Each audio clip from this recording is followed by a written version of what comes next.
Today we look at the substitution rule, which is one of the most important techniques that exist in integration. You'll learn integration by parts in Calc 2, which is another big one, but the substitution rule is very important. So you definitely want to practice this one because it does take, for sure, it takes some practice. So just as an example to get started, we have this one here. And of course, what we could do is we could line up 3 of these, right? Line 3 of these up, multiply them all together, and then use the power rule a bunch of times. So this particular problem could be solved that way, although it'd be a lot of work. But what we want to do is look at, when you see this problem, it sort of looks like something cubed, right? It looks kind of like something cubed, like something like this. And wouldn't this be an easy problem, right? This is just a power rule. So this kind of has that form, but instead of x, we have this 1 minus 2x. So the way we handle these problems is first we see we've got an integral that doesn't fit in any of those known forms that are on our integral sheet. And then we notice it looks kind of like this form, it's just not quite right. So we're going to do what's called u-substitution. We're going to let this thing that's inside of this function, because this is kind of like a cubic function, but this is the inside. And we're going to let this inside function be u. So this is what we'll do. We'll kind of off to the side, we say, okay, we're going to let u equal 1 minus 2x. Just the inside, not the cube, just this inside thing. And then we're going to take the derivative of this. So we're going to take the derivative of u with respect to x, and we'll get negative 2. All right, so we're differentiating this with respect to x. So if u is 1 minus 2x, and du dx is just negative 2. And now what we're going to do is we're going to treat this thing as a differential. So if you guys remember talking about differentials before, we said a differential is a true fraction. It's du divided by dx. So we're going to treat this like du divided by dx. So if du is divided by dx is negative 2, and if there's 2 differentials here, so it's a true fraction. So what I could do is multiply each side by dx, right, to get rid of the fraction, and then you would get du equals negative 2 dx. Now this whole process seems really messy and complicated, but we'll do this repeatedly, and we'll pretty much go right from here all the way to here. Once we do a few of these, we won't go this intermediate step. It'll just become real natural. After you do a few of these, you'll start here and immediately go to here. So the thing that we have to notice is that if you look at the problem, we've got a dx here. Here we've got negative 2 dx. So if I want to just get dx by itself, I'd have to divide each side by a negative 2. Or what's equivalent, multiply each side by negative 1/2. Right? Then that would just give us negative 1/2 du equals dx. Right, because these will cancel. And that's what we want. We've got dx here, we've got dx here. So when we substitute, we have this integral that's in terms of x, right? Everything is x. The function in terms of x, dx. When we substitute, we're going to get rid of all the x's and replace it all with u's. So it's called the substitution rule, or u-substitution is what people typically refer to it as. So this dx is exactly the same as this. So I'm going to get rid of this dx and replace it with this. And when I do that, I'm also going to replace this because 1 minus 2x, that's just u. So really this thing is the same as u cubed, right? Here's u cubed, and now dx is this, so it's u cubed times negative 1/2 du. Now this is just a constant. So this constant that's being multiplied, a constant multiple, can go right across the integration symbol, and we get negative 1/2 u cubed du. And this is another thing that as we get going, we typically won't even write this step. We would go immediately to here. But just notice what we did. Dx is this thing, right? So we got rid of the dx, replaced it with this thing, which is right here. And this is just u cubed. So we have this integral, and we have this equivalent integral in terms of u. Now this one is in the form, right? This is in this form here. We just, instead of x's, we have u's. But we know how to integrate this one. This is on our integral sheet. This is just the power rule. So I can integrate this one now. And this becomes negative 1/2 u to the 4th over u, right? Or 1/4 u to the 4th, and then plus c. So, in other words, this is negative 1/8 u to the 4th plus c. Now, we're not done yet, because if you remember, the original question didn't have any u's, it was all x's. So you go back to this substitution, u equals 1 minus 2x, right? We've got u is 1 minus 2x. So we're going to now replace this u with 1 minus 2x to get our final answer, which would be negative 1/8,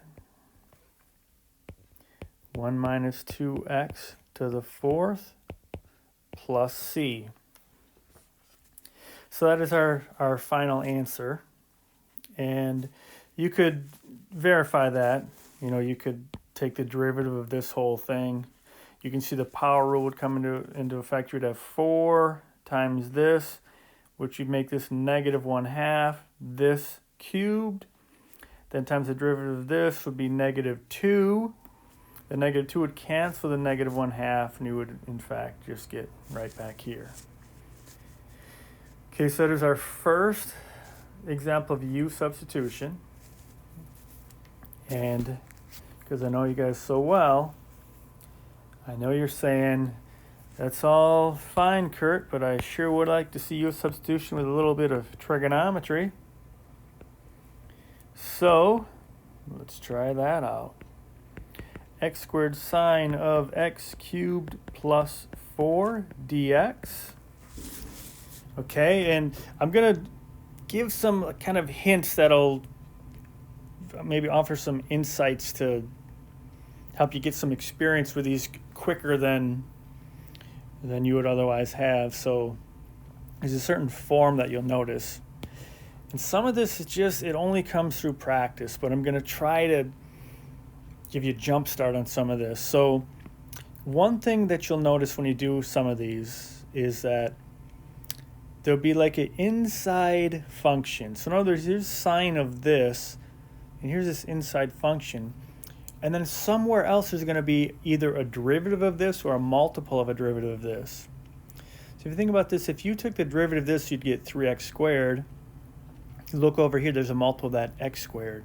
So we need that. So after you do a few of these, you'll see that there's a particular form that we're going to see.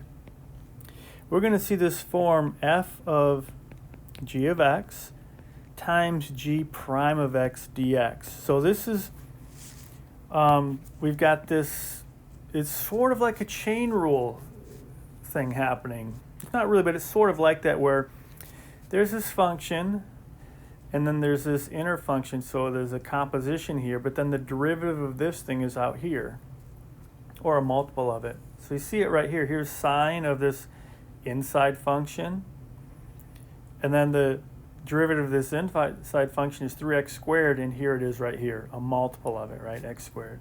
So for u-substitution to work, we have to have that set up. So in other words, if this is x cubed, u-substitution is not going to work. If this is x, not going to work. It has to be x squared, right? Because the derivative of this is going to be 3x squared. We need that x squared. So u-substitution as useful as it is limited. It has to be a very particular format. So just kind of keep that in mind. The thing that will help with this, because sometimes students when they first start, they're like, what do I let u be?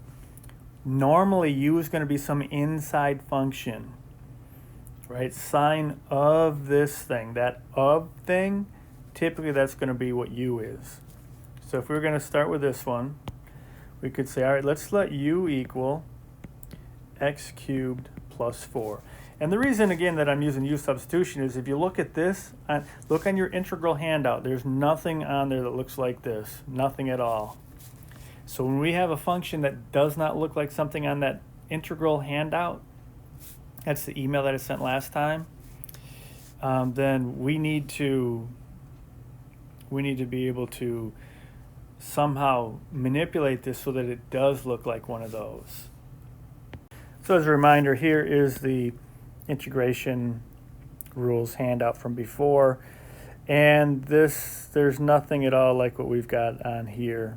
We've got, there's a sign, but just sign, not all this other stuff. So we're actually going to manipulate this so that it will look like this sign.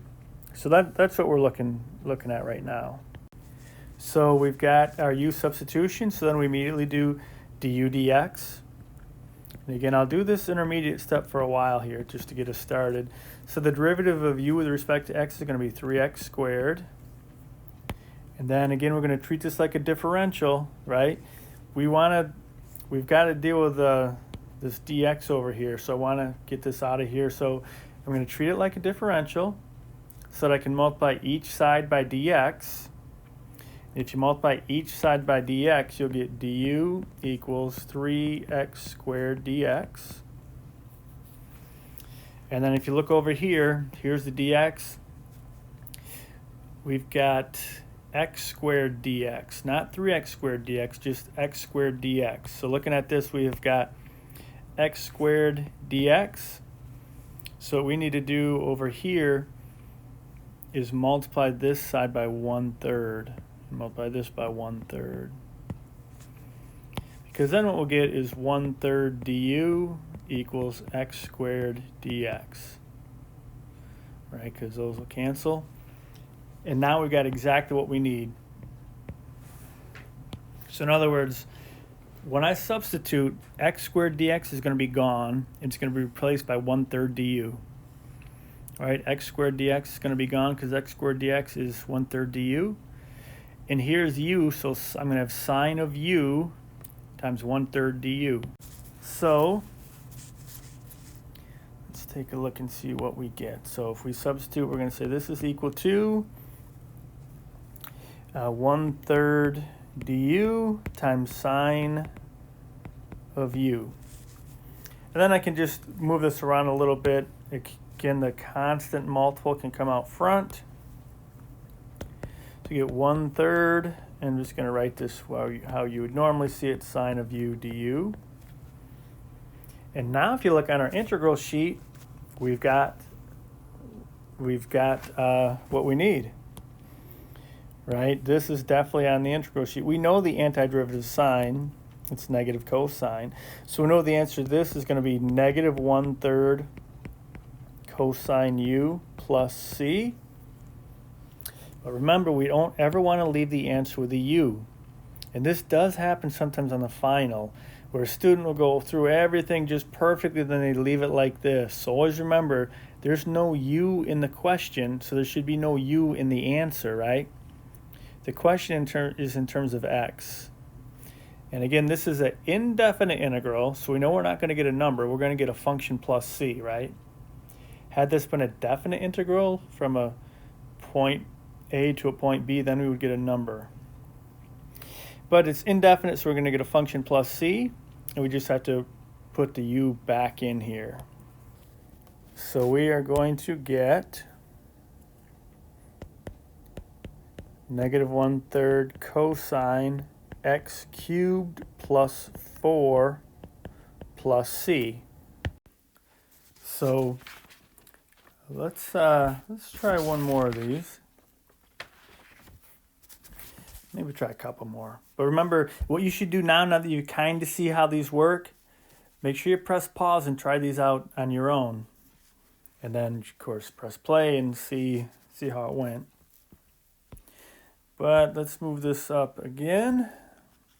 You guys are missing out on all the fun times when I accidentally wipe my hand across the mute button or the stop button, and I can't tell anything's different. It just look down and all of a sudden it's not recording my voice, or it's not recording at all. This, as I probably mentioned, this software is really great with a giant weakness of putting the mute button and the record button right where your hand goes when you write. It's like a really bad design flaw in my opinion. But anyway, so let's have you guys try this one. This one is from the book. This one, number 4, says dt 1 minus 6t to the 4th. So that's what we've got. And you can see it's definitely not on our sheet. There's nothing on our integral sheet that looks anything like that. So try it out a second and come on back.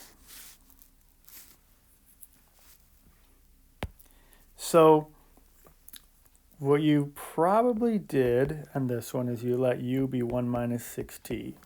So remember, we don't want the power in here. Think if you put, here's a common mistake, 1 minus 6t to the 4th power. Okay, I'm just going to write, this is a common mistake. Don't do this. Because then when you do du dt, you just get a nightmare, right? This is going to be, oh, this is cubed times negative 6. And there's no way we can substitute this thing back in. There's, you know, by the time we multiply by dt, we get,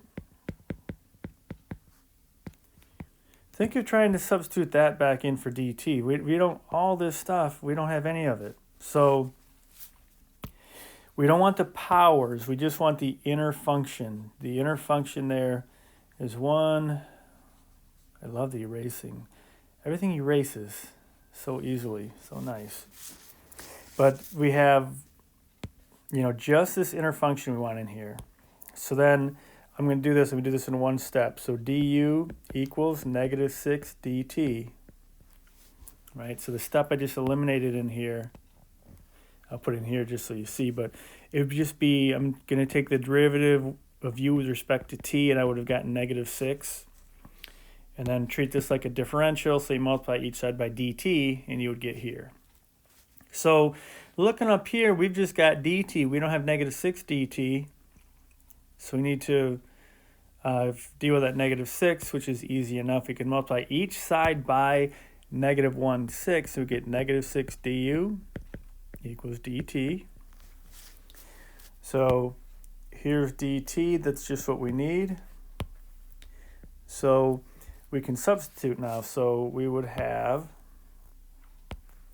this is equal negative 1/6 du over u to the 4th. And then the negative 1/6 can come out. So we have du over u to the 4th. What was probably easier to do is something like this. Right, isn't that the same thing? Think if you treat du, if you treat it like we're multiplying by a fraction here. Think of this as like du over 1, then we have du on top. But once it's here, then we can think of it as something like u to the negative 4 du. Right, and from here, then it's just the easy integration with the power rule. This will give us negative 1/6 times, remember this goes up by 1, u to the negative 3 divided by negative 3, u to the negative 3 divided by negative 3 plus c. Or what we'll get, negative times negative is positive. So we'll get 1/18 u to the negative 3 plus c. Then we put our u back. We get 1/18th, and u is 1 minus 6t to the negative 3 plus c. You can leave it like that, or if you wanted to, you could write it as 1 over 18 times 1 minus 6t cubed plus c. Either of these are fine. This one or that one. Both of them are good. Okay, let's try one more of these indefinite integrals before we move on to definite integrals, which are more work. So try one more of these. You should definitely try this one, and it will probably go fairly well. Just remember, we need an inside function to use for u. So try it out and come on back. Okay, hopefully you tried that one. And if you did, most likely for you would have used x cubed plus 5. And then you would say du is 3x squared dx. And then you would notice, well, I don't have 3x squared dx, I have x squared dx. So I'm going to multiply each side by 1/3. And now we've got what we need, x squared dx. So we can say this is equal to the 1/3. I'm just going to move out in front automatically. And we get u to the 9th du. All right, so x squared dx is exactly the same as 1/3 du. So x squared dx, I get rid of that, it replaces 1/3 du. And because we've done it a few times now, I just put the 1/3 out front automatically. And then this is just u to the 9th. And then from here, we've got a really easy integral. You know, when we first started it doesn't look good, right? It's not any kind of familiar form. It's not on our handout or on any really integral handout. Or any table of integrals, it's not going to be there. But we do a u-substitution, now it's the easy integral, right? So this whole thing that we're doing in this section is transforming unknown integrals into known integrals. We know how to do this one, right? So then we integrate that one, then we transform back. So this is going to be 1/3 times 1/10 u to the 10th plus c. Or 1/30th u to the 10th plus c. And then, of course, we always want to remember to substitute, right? We don't want to answer in terms of u when the question was in terms of x. So you have 1/30th x cubed plus 5 to the 10th plus c. So after this, we learn about indefinite integrals. That one takes a little bit longer time, and so that we don't have a giant video, I'm going to call this part here part 1, and then I'm going to make the other part with the definite integrals and call that part 2. So try the indefinite integrals out, and I will talk to you soon.